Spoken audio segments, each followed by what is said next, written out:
नमस्ते विद्यार्थियों। हम लोग लगातार निबंध पढ़ रहे हैं तुलसी साहित्य के सामंत विरोधी मूल्य। आज इस निबंध का समापन है।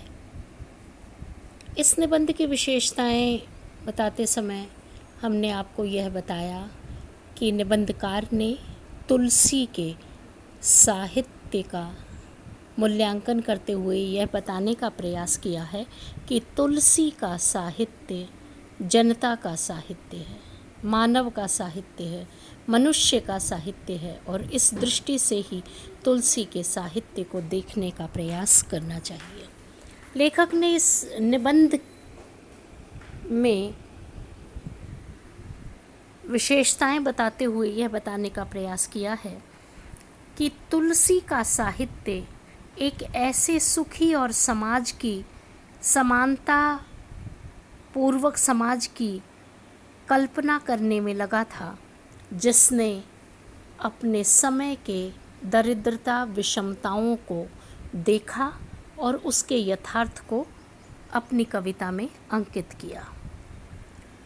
तुलसी ने अपने युग के सामाजिक यथार्थ का जो चित्रण किया है, उस यथार्थ के कारण ही तुलसी का साहित्य समाज में समानता की स्थापना करता है। तुलसी का साहित्य सामान्य व्यक्ति के मन में प्रेम और आनंद के भाव को उत्पन्न करता है। इसलिए तुलसी का यह मानना है कि जो साहित्य है, जो कला है, वह अपने सामाजिक उत्तरदायित्व को पूर्ण करे और पूर्ण करके मनुष्य के भीतर स्वाधीन चेतना की बात करे, जनता में प्रेम की बात करे और प्रेम और आनंद का भाव प्रवाहित करना तुलसी के साहित्य का उद्देश्य है। लेखक ने कहा है कि तुलसी अपने साहित्य में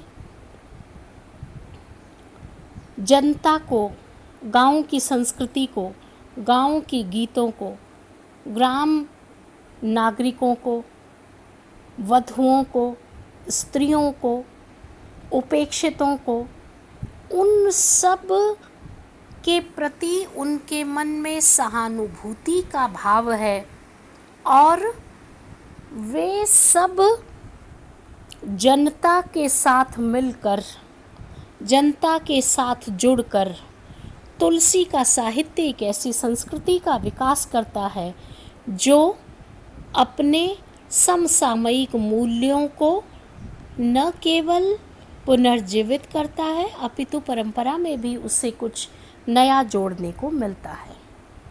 लेखक का यह कहना है कि तुलसी का जो साहित्य है वह सामाजिक यथार्थ को अभिव्यक्त करता है। और तुलसी के समय का सामाजिक यथार्थ क्या है? तुलसी के समय का सामाजिक यथार्थ का जवाब देते हुए उन्होंने कहा है कि उनके समय का तत्कालीन यथार्थ है, जो उस समय की सामाजिक व्यवस्था है, जो जर्जर होती हुई दिखलाई पड़ रही थी, जो उत्पीड़ित मनुष्य के भीतर दिखलाई पड़ रही थी, जो सामान्य जनों के साथ दिखलाई पड़ रही थी, जो स्त्रियों के साथ दिखलाई पड़ रही थी। और तुलसी का साहित्य इन सब के साथ समानता स्थापित करता है और जो वे मूल्य जो हमारे समाज की प्रगतिशीलता की बात नहीं करते, तुलसी ऐसे मूल्यों को नकारते हैं। इसलिए तुलसी की जो भक्ति है, तुलसी का जो साहित्य है, वह स्वांतः सुखाय है।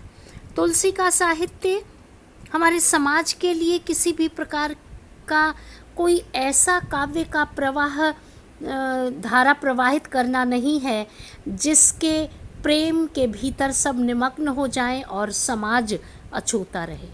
नहीं, रामविलास जी का ऐसा मानना है कि तुलसी यदि भक्त कवि हैं तो वे अपने भक्तों को उस राम, उस मर्यादा पुरुषोत्तम राम के चरित्र में विश्वास बनाए रखना चाहते हैं जो आम व्यक्ति का समर्थन देते हैं, जिनकी स्थापना आम व्यक्ति से जुड़ी हुई है। इसलिए तुलसी ने जनसाधारण की वेदना को, जनसाधारण के दुखों को दूर किया। तुलसी भक्तिकाल के ही नहीं, हमारे जन जागरण के श्रेष्ठ कवि हैं और उनकी कविता जनता में एकता की भावना भरती है, जो संघर्ष करना सिखाती है, जो शोषण से मुक्त करना सिखाती है, जो संप्रदायवाद को दूर करके मानवीय प्रेम को बल देती है। इसलिए तुलसी का साहित्य बार बार हमें उससे सीखना चाहिए कि किस प्रकार एक भक्त कवि अपनी कविता में जिस मर्यादा पुरुषोत्तम का चित्रण करता है, वह मर्यादा पुरुषोत्तम स्वयं एक मानवीय रूप में मनुष्यों के अधिक निकट दिखाई पड़ते हैं। और इन सारी बातों के लिए हमें तुलसी के साहित्य पर गर्व होना चाहिए और इसी रूप में चिरंतर की प्रेरणा के दौरान ही के लिए ही तुलसी हमेशा साहित्य में याद किए जाएंगे। विद्यार्थियों, आज हमने निबंध को पूर्ण करवाया, उसकी विशेषता को समझाया और यह बताया कि किस प्रकार से तुलसी का साहित्य महत्वपूर्ण बन जाता है। धन्यवाद विद्यार्थियों।